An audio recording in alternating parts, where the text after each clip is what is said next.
I'm actually going to attempt some minor rock climbing here. No, I'm not. No, I'm not.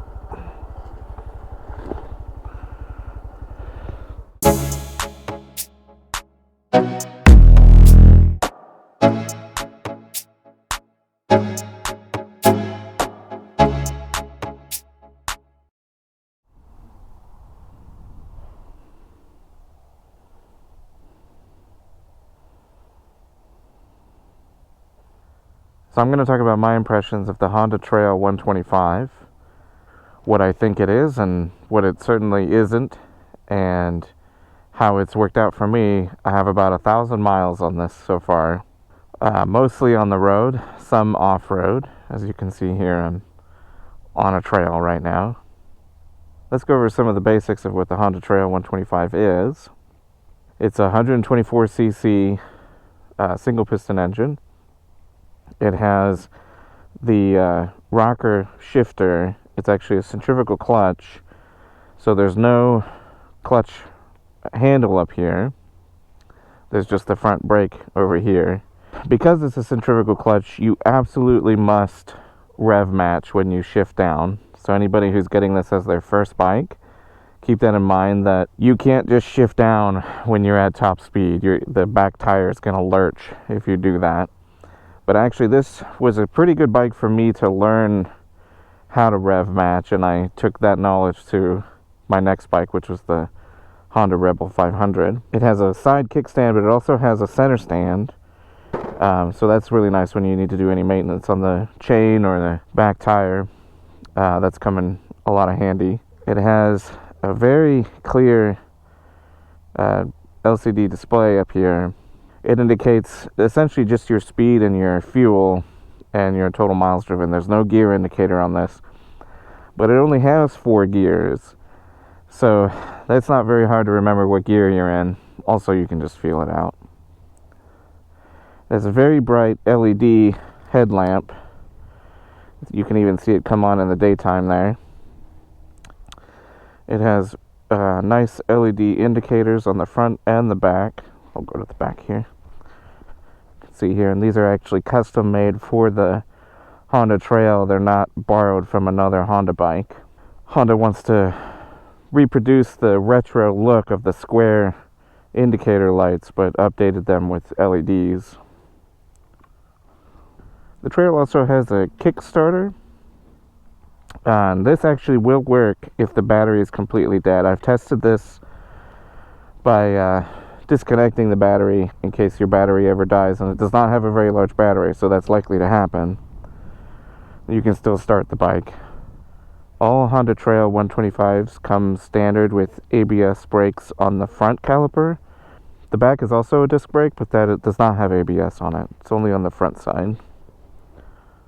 Now, as you can see, I've modified mine a little bit. I've added a crash cage around the headlight with an extra sort of accessory bar up top in case I want to mount any more devices up here. I had played with having a crossbar over the handlebars, and you can see the remnants of it here, but this did not work out very well, so I ended up going with this instead. And so if I want to mount a sort of dedicated GPS system like a Beeline, I can put it up here and leave this space for my phone. I've also installed a center rack here for any luggage. I think I'm actually going to end up taking this off, though.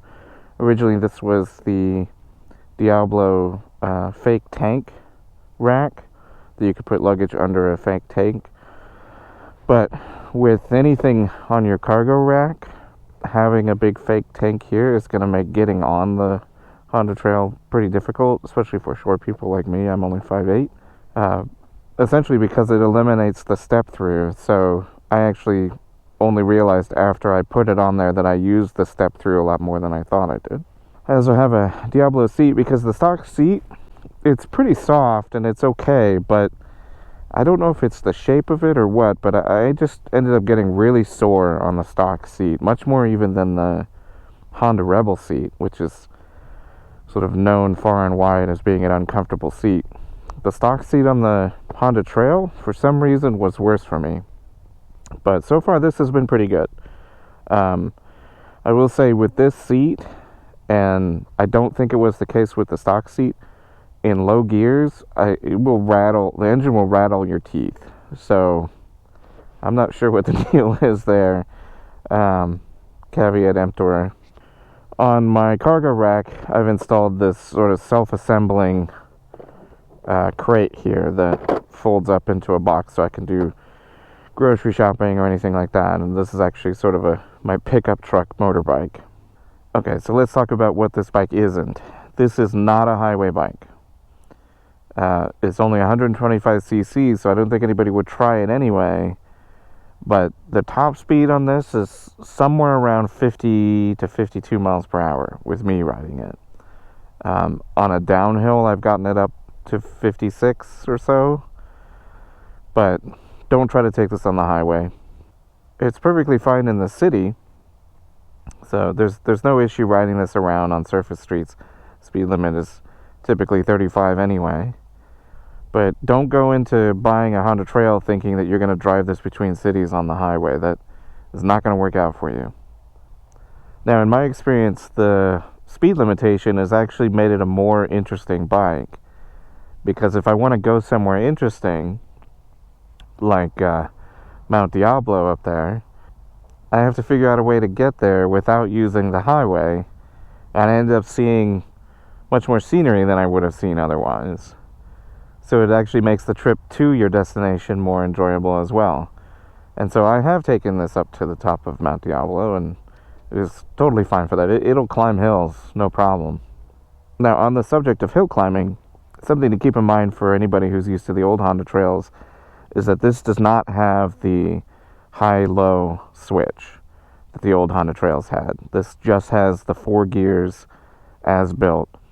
But in first or second gear, you can climb almost anything. This has a much larger engine than the old Honda Trails had, and I think it has something like 8 horsepower. But I think the most important thing to keep in mind about this bike is that it's fun. This is the most fun vehicle I've ever owned. I go out of my way to find an excuse to ride this instead of anything else. And a big part of that is, first of all, that it's incredibly light. You know, it's not much heavier than my e-bike. And so that gives you a lot of confidence. If you're going on rough terrain or going around turns that you feel like you might fall over, it's very easy to arrest any kind of fall on a bike that doesn't weigh much more than you do. It's also not very loud, and so you're not going to disturb people if you're riding it around as I am between neighborhoods here. I'll turn it on. Maybe you can hear the sound. I'm right behind it now, where it should be the loudest, and it's not super loud. It's about as loud as a lawnmower. And I would say for anybody who's making the transition from e-bikes to motorcycles, this is probably your next logical step. Most e-bikes will top out at about 30 miles per hour, and so a bike that's not incredibly powerful but can do most of the same things and also ride on the road is kind of what you're looking for, right? If you're trying to just graduate from e-bikes to motorcycles, I think this is it. I think this also makes sense as anybody's second motorcycle. You know, if you have a cruiser or a scrambler or something, and you want something that's just fun to play with, to go on trails with, things like that, this is it. I don't think most people need something like a dedicated off-road adventure bike. And this bike sits right in that middle ground between something that you can have an adventure on, a small adventure on, and something that you can actually run to the grocery store with.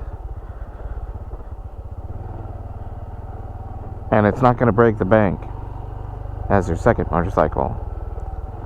These retail for under $5,000. Now, something to keep in mind, because they're rare, you're probably not going to walk out of the dealership paying anything less than $7,000 or so. So, go into that with your negotiation skills turned up to 11, because they're going to tack a lot of fees on there if they can.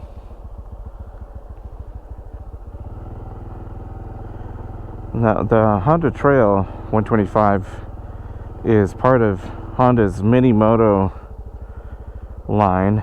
It's actually also part of Honda's sort of retro revival lineup that they've been doing lately. And they all share the same engine. So there's the Honda Monkey, the Honda Dax, the Honda Trail 125, and the Honda Super Cub. All of them have the same engine, but they may have a different gearbox and clutch. In addition to their retro bikes, there's also the Honda Grom, which also has the 125cc engine. And this being a sort of retro bike, it has that very rough and tumble feel that the Hondas from the 60s and 70s had, and even the 80s, that you can sort of do anything to them and they're never going to break. They also require very little maintenance. You know, essentially just change the oil and clean the chain and you're done. That's kind of all you have to do on this. And it'll just run forever. And I think the inclusion of the Kickstarter is sort of testament to that Honda intends for these bikes to replace the old Honda Trails in that very same niche as a bike that, you know, maybe Grandpa Joe left outside, didn't take care of, and all you got to do is scrape off some rust and, you know, replace the spark plugs and just goes. The extremely nice thing about this bike over the old Honda Trails is that this is fuel injected. There's no carburetor. So if Grandpa Joe did leave his Honda Trail 125 out, it is most likely just going to start. Now, one thing you will notice if you do get one of these, because it looks identical to the old Honda Trails, is that everybody who learned how to ride on a Honda Trail is going to come talk to you about theirs. This bike gets more attention than probably anything else on the road. I don't remember the exact number of Honda Trails that have been sold over the years, the old retro ones, but it is some extremely large number. And so chances are very good, if you're out riding this thing around, that somebody's going to talk to you about theirs and how it was their mom's bike that they learned how to ride on. Even just parking at the grocery store, I very often come out and there's a crowd standing around the bike talking about it.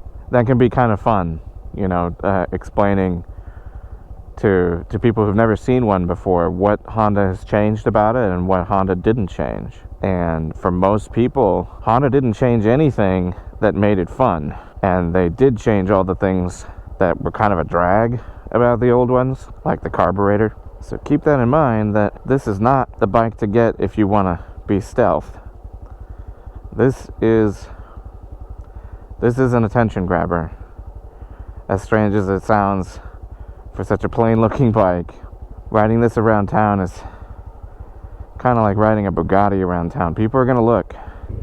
So now let's get a sense of what this bike's street performance is like.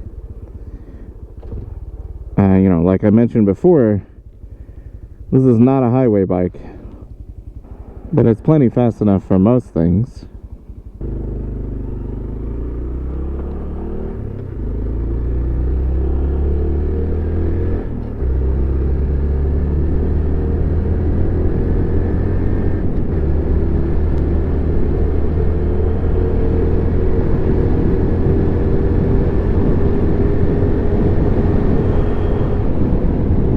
I'm actually not going to speed here, but if you were paying attention, I'm already in top gear.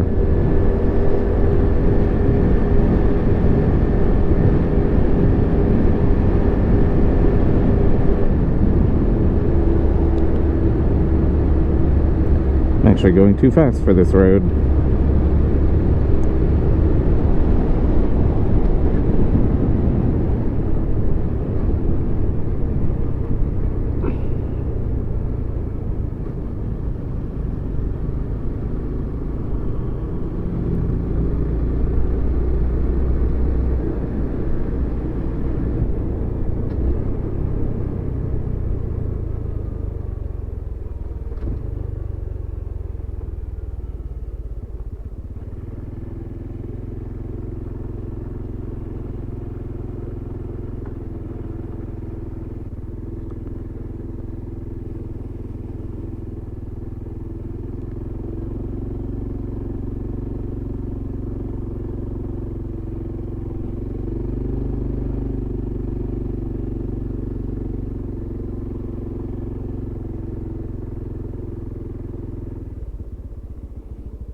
So I guess in summary, this is the miniature adventure bike.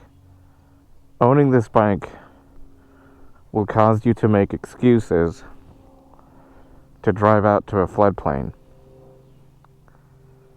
Why am I here? Because this took me here. And I don't think I can give it a better endorsement than that. This is my most valuable toy. And I don't really have much more to say about it. So I'm just going to let the bike speak for itself for a while.